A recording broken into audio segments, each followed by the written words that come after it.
Hello मेरे प्यारे बच्चों, कैसे हैं आप लोग। उम्मीद करती हूँ बहुत अच्छे होंगे, स्वस्थ भी होंगे और मस्त भी होंगे। जैसा कि आपको पता है कि मैंने आपके लिए ये यूट्यूब चैनल स्टार्ट किया है और इस पर मैं आपके जितने भी चैप्टर्स हैं उनको आगे कंटिन्यू करूँगी। तो आज मैं शुरू करूँगी आपके अर्थशास्त्र की पुस्तक, जो कि 9th क्लास की है। पार्ट 1 है इसका, पालमपुर गांव की कहानी। और बच्चों, वीडियो को शुरू करने से पहले आप लाइक शेयर सब्सक्राइब करना बिल्कुल भी मत भूलिएगा, ताकि मैं आपके लिए और अच्छी अच्छी वीडियोस और अच्छी तरीके से बना सकूं और आप इससे अपना पढ़ाई को पूरा कर सकें। तो शुरू करते हैं। हमारा पहला चैप्टर, पालमपुर गांव की कहानी। जैसा कि आपने पढ़ा है और सुना भी है कि जो ये पालमपुर गांव है, ये पालमपुर गांव एक काल्पनिक गांव है। हकीकत में कोई गांव नहीं है, लेकिन काल्पनिक का मतलब है कि कल्पनाओं में हमने इमेजिन किया हुआ है कि पालमपुर नाम का एक गांव है और वहाँ पर विभिन्न विभिन्न प्रकार की क्रियाएं होती हैं, यानी कार्य किए जाते हैं। वहाँ की इतनी जनसंख्या होगी, वहाँ पर ये लोग जो है क्या काम करते होंगे। कोई खेती करता होगा, कोई व्यापारी होगा, कोई किसी के पास अपनी छोटी ज़मीन होगी, कोई जमींदार होगा, और भी बहुत सारे जो गांव में गैर कृषि कार्य हैं वो कार्य होते होंगे। तो इसकी हमने कल्पना की और एक गांव बनाया पालमपुर नाम का। इस गांव में क्या क्या होता है इसके बारे में हम पढ़ेंगे। आपका पाठ 1 है ये। मैं ये नोट्स आपको क्वेश्चन फॉर्म में लेके आई हूँ, क्वेश्चन आंसर फॉर्म में। और वन लाइनर मैंने नहीं लिया है ये मैंने आपको क्वेश्चन और आंसर के रूप में लेके आई हूँ। पालमपुर में बिजली, पालमपुर गांव की बात हो रही है ये। बिजली प्रसार ने किस प्रकार किसानों की मदद की। प्रसार यानी कि बिजली के फैलाव ने, बिजली जब पालमपुर गांव में आ गई है तो वहाँ पर लोगों की ज़िंदगी किस तरीके से वहाँ पर बदली। जो किसान थे उनके लिए बिजली आने की क्या क्या फ़ायदे हुए। पालमपुर में बिजली प्रसार, प्रसार यानी कि जो है बिजली के आने के बाद प्रसार ने किसानों की मदद निम्न प्रकार से की। जैसे बिजली प्रसार ने कुएं से पानी खींचने में मदद की, सिंचाई को और आसान बना दिया। अब वे अधिक से अधिक बिजली उपयोग कर अपने कृषि कार्य को बढ़ा सकते थे। कुएं से पानी कैसे खींचा जाता है?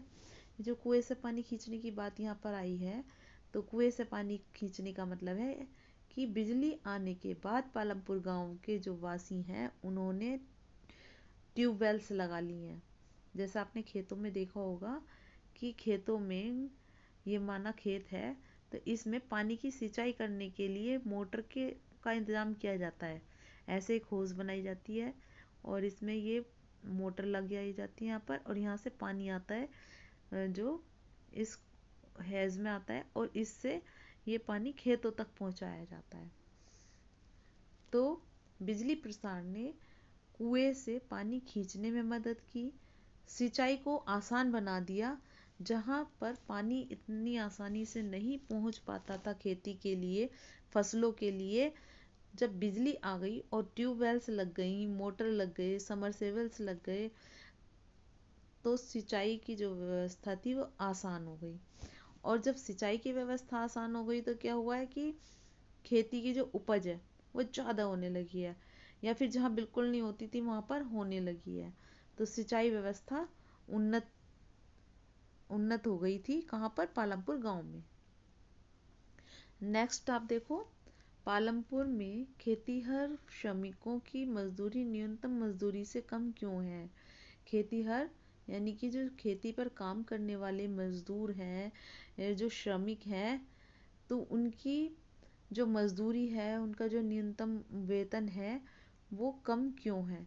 बेटा ये टाइपिंग मिस्टेक है। श्रमिक, ऐसे आप इसको श्रमिक बनाइएगा। ये 6 क्षत्रिय नहीं होगा, इसको आप काट दीजिएगा और इसको आप टिक रखिएगा, श्रमिक। मजदूरी न्यूनतम मजदूरी से कम क्यों है इसका क्या कारण होगा? क्योंकि पालमपुर गांव में खेतीहर श्रमिक की जो मजदूरी है वो न्यूनतम मजदूरी से कम है। क्यों? भूमिहीन श्रमिकों की संख्या ज़्यादा है। जो पालमपुर नाम का जो गांव है, इस पालमपुर गांव में जो ऐसे लोग ज़्यादा हैं जिनके पास अपनी भूमि कम है, इसी वजह से जो खेतों में काम करने वाले श्रमिक हैं वो ज़्यादा हैं। श्रमिकों में बहुत अधिक स्पर्धा है। जब हम देखेंगे कि किसी भी जगह अगर कैंडिडेट्स ज़्यादा होते हैं ना, तो उसमें कंपटीशन बहुत होने लगता है। स्पर्धा का मतलब है कंपटीशन। जो कम मजदूरी लेता है, कम उसी को कम यानी काम।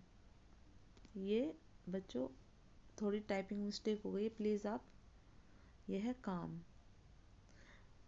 अगर बहुत सारे लोग श्रमिक का काम करना चाह रहे हैं और जो कम मजदूरी लेगा, यानी कि हम जिसको कम पे करेंगे, हम चाहेंगे कि वही हमारा काम करे, तो इसीलिए श्रमिकों की जो कंपटीशन है वो बहुत ज़्यादा है।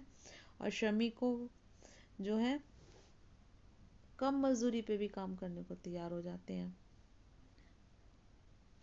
एक ही भूमि पर उत्पादन बढ़ाने के कौन कौन से तरीके हैं? अगर एक ही भूमि के मतलब आप इसको ऐसे समझिए कि किसी के पास एक खेत है और माना ये खेत है और ये खेत किसी एक व्यक्ति का है और वो इस खेत पर क्या करना चाहता है? खेती कर रहा है। तो ऐसा क्या हो सकता है कि वो पूरे उस पर केवल एक ही फसल उगाए या फिर कई कई तरीके की फसल उगाए। अगर खेत में वो कई तरीके की फसल एक साल के अंदर बो लेता है तो वो ज़्यादा कमाई कर सकता है, बजाय इसके कि वो केवल एक ही प्रकार की फसल उगाएगा। तो उसे क्या करना चाहिए? उत्पादन को बढ़ाने के लिए उसे एक ही खेत के अंदर एक साल के अंदर कई सारी फसलें उगा लेनी चाहिए, एक के बाद एक या फिर एक के साथ एक और। इस प्रक्रिया को हम बोलते हैं बहुविध फसल प्रणाली। आधुनिक कृषि विधियों का उपयोग करके। आधुनिक कृषि विधि क्या हो सकती हैं? जैसे ट्रैक्टर, और हम ट्यूबवेल्स का यूज़ कर लेते हैं कि हम मोटर लगा लेते हैं पानी के लिए, अभी आपने थोड़े ऊपर भी पढ़ा था। और हम ट्रैक्टर का यूज़ कर लेंगे, बैलों से जो है खेती में हल ना चला करके हम ट्रैक्टर यूज़ कर लेंगे। और अच्छे अच्छे बीज जो HIV बीज हैं उनको हम यूज़ कर सकते हैं। हम जो पेस्टिसाइड्स का यूज़ कर सकते हैं, यूरिया का यूज़ कर सकते हैं, उन्नत किस्म के बीजों का उपयोग कर सकते हैं उचित उचित समय पर, यानी कि जब ज़रूरत लगे तो हमें उर्वरक यानी यूरिया, सिंचाई, रासायनिक खाद, कीटनाशकों का उपयोग करना चाहिए। यानी करते तो है ही किसान, और इन्हें करके किसान क्या कर सकते हैं? एक ही भूमि पर उत्पादन बढ़ाने के कई सारे उपाय कर सकते हैं और बहुविध फसल प्रणाली को अपना सकते हैं। मझोले और बड़े किसान। नेक्स्ट देखो ये वाला क्वेश्चन। मझोले और बड़े किसान कृषि से कैसे पूंजी प्राप्त करते हैं? वे छोटे किसान से कैसे भिन्न है? देखो, मझोले या फिर बड़े किसान। मझोले और बड़े किसान अपनी गत वर्षों की बचत से पूंजी की व्यवस्था करते हैं। जो मझोले यानी बीच वाले और बड़े किसान जो होते हैं जिनके पास ज़्यादा ज़मीन हो, तो ऐसे किसान क्या करते हैं? ये जब भी इनकी फसल तैयार हो जाती है और सेल कर देते हैं तो उसमें से वे बचत करके रखते हैं अपने लिए, जब ज़रूरत पड़े तो उस पैसों को वो यूज़ कर पाए अपनी खेती के लिए। अब बचत से वो क्या करते हैं? पूंजी की व्यवस्था करते हैं, जब उन्हें ज़रूरत पड़े तो वो अपने खेत में अपना पैसा लगा सकें। ये अपने उपभोग से अधिक अनाज का उत्पादन करते हैं, यानी जितना उनको अपने घर के लिए अनाज चाहिए उससे ज़्यादा बोते हैं। सबसे पहले वो अपने घर के लिए रखते हैं, पूरे साल का जो उनका राशन है उसको रखेंगे, और फिर उसके बाद में वो उसको सेल करते हैं जो बचा हुआ होता है। यदि उसकी बचत है या जबकि छोटे किसान बचत नहीं कर पाते, जिसके कारण उन्हें साहूकारों से ऋण लेना पड़ता है। ऋण यानी कि उधार लेना पड़ता है, और क्या करते हैं, उधार लेके ही वो अपने पैसों की व्यवस्था को पूरा कर पाता है। तो ये क्या अंतर है, ये तो है मंझोले और बड़े किसान। मंझोले किसान अपनी जो पूरे साल की कमाई होगी उससे वो बचत करेंगे, और जो छोटे किसान हैं, ये किसान बचत नहीं कर पाते हैं। क्यों नहीं कर पाते हैं, क्योंकि एक तो इनके पास छोटी ज़मीन है, यानी ज़्यादा बड़ी ज़मीन नहीं है, और इन्हें अपनी कई बार क्या होता है, अपने खेतों में फसल बोने के लिए बड़े बड़े साहूकारों से ऋण लेना पड़ता है, या जमींदारों से ऋण यानी कि उधार लेना पड़ता है अपनी फसल को बोने के लिए। तो इनमें ये अंतर सबसे बड़ा अंतर है। नेक्स्ट क्वेश्चन आप देखो, बहुविध फसल प्रणाली। जैसा मैंने अभी आपको बताया, बहु यानी बहुत सारे, विध यानी प्रकार, फसल यानी कि जो खेती होती है। बहुत विभिन्न प्रकार के फसलें उगाने को हम कहते हैं बहुविध फसल प्रणाली। एक वर्ष में किसी भी भूमि पर एक से ज्यादा फसल पैदा करने की विधि ही क्या कहलाती है, बहुविध फसल प्रणाली कहलाती है। नेक्स्ट आप क्वेश्चन देखो, वस्तुओं और सेवाओं के उत्पादन के लिए किन किन चीज़ों की आवश्यकता होती है। वस्तुओं और सेवाओं यानी कि जो गुड्स और सर्विसेज हैं, उनको बनाने के लिए किन किन चीज़ों की आवश्यकता होती है। वस्तुओं और सेवाओं के उत्पादन के लिए निम्न चीज़ों की आवश्यकता हो सकती है। निम्न का मतलब है जो चीज़ें नीचे दी गई हैं, जैसे भूमि, श्रम, भौतिक पूंजी, मानव पूंजी। इन ये जितनी भी चीज़ें हैं हमारी, क्या क्या, भूमि यानी ज़मीन, श्रम यानी मेहनत, भौतिक पूंजी यानी कि जो हमारी भौतिक पूंजी कहते हैं, जो हमारे रोज़मर्रा में आने वाली काम में आते हैं जो संसाधन, उनको हम भौतिक पूंजी कहते हैं। और मानव पूंजी किसे कहते हैं, मानव तो हम ही हैं। तो यानी कि हम जब कुछ कमाने के लायक हो जाते हैं तो हम मानव पूंजी कहलाते हैं। और ये चारों चीज़ें ये हमारी क्या है, ये चारों चीज़ हमारे वस्तुओं और सेवाओं के उत्पादन के लिए महत्वपूर्ण चीज़ें हैं। क्या क्या चीज़ें, हम किसी भी वस्तु को बनाएं या कुछ भी उत्पादन करें, सबसे पहले हमें क्या चीज़ चाहिए, हमें सबसे पहले चाहिए स्थान। अगर हम किसी दुकान को भी खोल रहे हैं तो हमें एक स्थान चाहिए जहाँ पे हमें दुकान खोलनी है।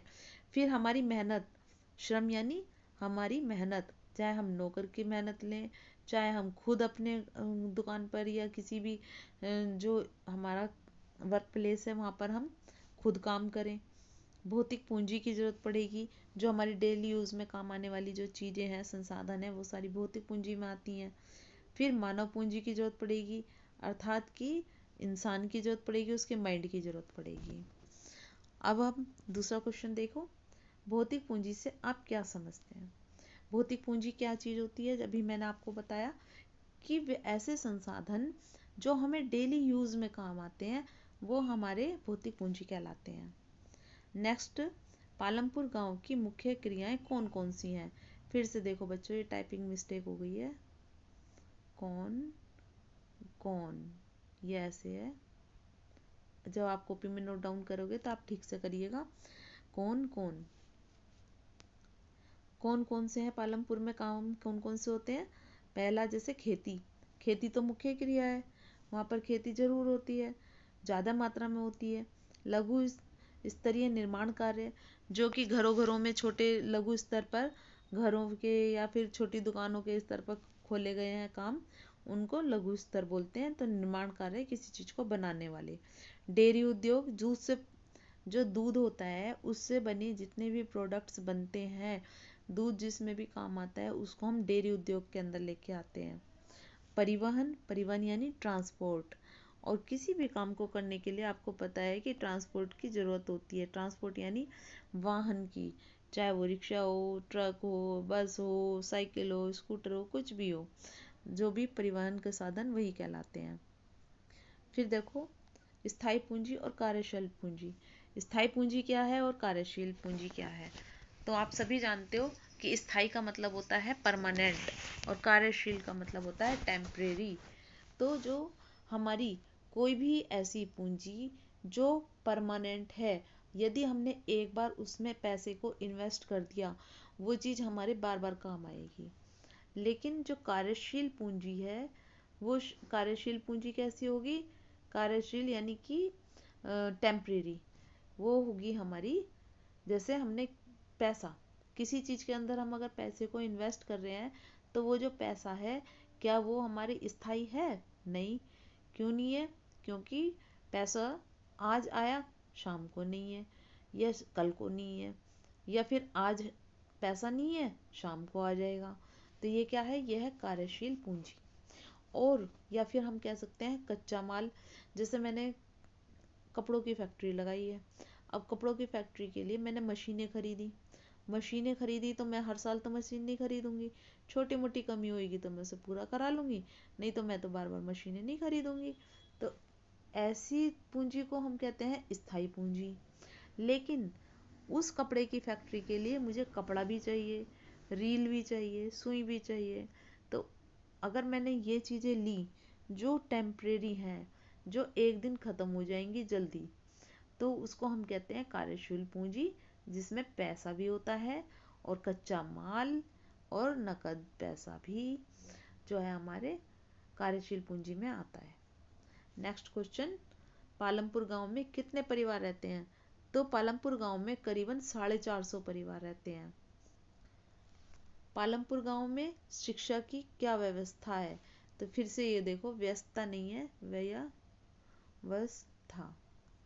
सॉरी बच्चों, थोड़ी सी टाइपिंग मिस्टेक हो गई है, तो आप सही लिख लीजिएगा, क्योंकि मैं आपको सही सही वर्ड्स भी लिख करके दिखा रही हूँ साथ साथ। स्थायी पूंजी से क्या तात्पर्य है? अभी मैंने आपको बताया, जो भी पूंजी परमानेंट है, यानी एक बार लेने के बाद उसे बार बार लेने की ज़रूरत नहीं पड़ेगी, ऐसी पूंजी हमारी स्थायी पूंजी होती है। जिसमें आते हैं औजार, मशीनें, भवनों को स्थायी पूंजी कहा जाता है। यानी भवन, यानी कि जैसे मैंने बोला, किसी को किसी दुकान खोलनी है, तो दुकान जो वो लेगा ना, भवन लेगा, यानी कि जो दुकान लेगा उसमें वो इन्वेस्ट कर रहा है, तो वो स्थायी पूंजी कहलाएगी, क्योंकि उनका प्रयोग कई वर्षों तक होता है। कार्यशील पूंजी से आपका क्या तात्पर्य है? टेम्परेरी पूंजी, फिर मैंने आपको भी बताया है, तो उसी को हम कंटिन्यू करते हैं। कच्चे माल और नकद मुद्रा को कार्यशील पूंजी कहा जाता है, क्योंकि ये चीजें उत्पादन क्रिया के दौरान समाप्त हो जाती हैं। कौन कौन सी हो जाती हैं? ये देखो, बहुविध फसल प्रणाली से क्या तात्पर्य है? बहुविध यानी कि बहुत सारी किस्म की एक ही साल के अंदर यदि हम बहुत सारी या फिर एक या दो या तीन या चार फसलें ले लें एक ही खेत से, तो उसे हम क्या कहेंगे? उसे हम कहेंगे बहुविध फसल प्रणाली। फिर एक मैंने आपको बताया, HYV बीजों का इस्तेमाल करेंगे। ये अच्छी किस्म के, अच्छी क्वालिटी के बीज होते हैं, और ये जो बीज हैं, ये अधिक उपज देने वाले बीज होते हैं। छोटे किसान किसे कहते हैं? छोटे किसान वो होते हैं जो अपने परिवार के साथ साथ, अपने नहीं है ये, इस आधे पा को हटा दीजिएगा, अपने परिवार के साथ अनेक अपने जो खेत हैं उनमें स्वयं काम करते हैं। यानी छोटे किसान लोग दूसरों को हायर नहीं करते हैं, दूसरों को, श्रमिकों को अपने यहाँ काम पे नहीं लगाते हैं, जबकि वो खुद ही और अपने परिवार की सहायता से उस खेत को बो लेते हैं, यानी उसमें सामान उगा लेते हैं। मंझोले और बड़े किसान, अब मंझोले यानी बीज के, तो और बड़े किसान किसे कहते हैं? मंझोले बीज के, या फिर उससे भी बड़े किसान किसे कहते हैं? मंझोले और बड़े किसान ऐसे किसानों को कहते हैं, फिर बच्चों मिस्टेक हो गई है, कहते हैं जो अपने खेतों में काम करने के लिए दूसरे जो श्रमिक हैं उनको किराए पे ले, तो उसे हम कहते हैं मंझोले और बड़े किसान। हमें कैसे पता चलता है कि ये किसान मंझोला है, यानी बीज का है, या फिर जो है बड़ा किसान है? वो ऐसे पता चलता है कि ये लोग जो होते हैं, ये अपने यहाँ पर काम करने के लिए दूसरे श्रमिकों को, यानी दूसरे लोगों को अपने यहाँ पर मजदूरी करने के लिए बुलाते हैं। अब आप अगला क्वेश्चन देखिए, वस्तुओं और, फिर ये और, वस्तुओं और सेवाओं के उत्पादन के लिए कौन सी 4 चीजें आवश्यक हैं। तो आप बता सकते हो, जब वस्तुओं का कोई उत्पादन किया जाता है या फिर कोई सेवा यानी सर्विस सेक्टर में आ जाता है, तो किन किन 4 चीज़ों की आवश्यकता होती है। वो होती है हमें सबसे पहले भूमि, या भूमि का मतलब है ज़मीन, और फिर श्रम, मेहनत, भौतिक पूंजी जैसे औजार, मशीन, भवन, कच्चा माल और नकद मुद्रा। ये सब चीज़ें हमारी आती हैं भौतिक पूंजी में। और ज्ञान और उद्यम, उद्यम यानी कि बिजनेस, जो मानव पूंजी के महत्वपूर्ण अंग हैं। ये चारों चीज़ें किस चीज़ में आती हैं बेटा? ये चारों चीज़ें आती हैं हमारे किस में, आप बता सकते हो, बताइए। वस्तुओं और सेवाओं के उत्पादन में। इस आयर को और पढ़िएगा ऐसे, और यानी एंड, वस्तुओं और सेवाओं के उत्पादन के लिए ये चारों चीज़ें जरूरी हैं। ठीक है बच्चों, ये मैंने आपको कुछ नोट्स थे जो मैंने आपको कराए, और शायद मैं जल्दी ही आपके लिए चैप्टर भी लेके आऊँगी। इसको आप ज़रूर कीजिएगा, ये आपके लिए बहुत हेल्पफुल है। और अपनी कॉपी में भी आप इसको नोट डाउन कर सकते हैं, वीडियो को पॉज करके देख सकते हैं। और अब हम मिलते हैं आपसे नेक्स्ट वर्कशीट में आपकी, जो कि आप नेक्स्ट चैप्टर होगा, या फिर इसी के ही आगे क्वेश्चन आंसर्स फॉर्म में हम कुछ और लेके आएंगे आपके लिए नया। इसको पूरा कीजिए, चैनल को लाइक शेयर सब्सक्राइब जरूर कीजिएगा, और हम अब मिलते हैं आपसे नेक्स्ट टाइम में।